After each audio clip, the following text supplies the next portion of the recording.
Hello friends, કેમ છો બધાય? ગુડ મોર્નિંગ, જય શ્રી કૃષ્ણ, જય જલારામ. આજે હું કાઠિયાવાડી ભાખરી બનાવું છું, જેની રેસિપી તમારી સાથે શેર કરું છું. તો તમને રેસિપી કેવી લાગી તે જરૂરથી જણાવજો.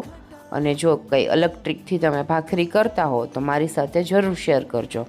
તો ચાલો આપણે સ્ટાર્ટ કરીએ. મેં અત્યારે ભાખરી બનાવવા માટે 2 વાટકી ઘઉંનો જાડો અને ઝીણો લોટ મિક્સ કરીને લીધા છે, જેની અંદાજે 7થી 8 ભાખરી બનશે.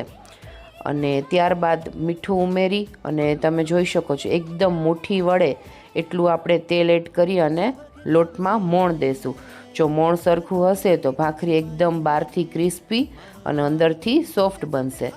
તો થોડું થોડું પાણી એડ કરી અને બધો જ લોટ મિક્સ કરી અને આપણે લોટ બાંધી લેશું.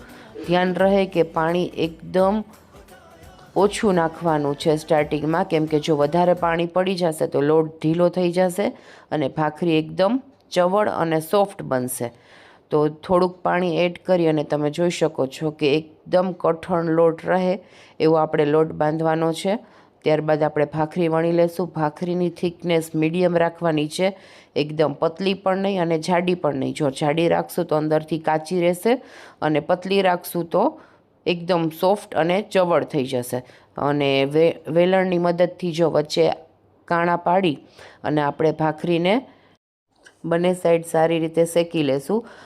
ગેસ મીડિયમ ટુ સ્લો રાખવાનો છે, કેમ કે જો ફાસ્ટ ગેસ રાખશું તો બહારથી ભાખરી સરસ થઈ જશે પણ અંદરથી કાચી લાગશે.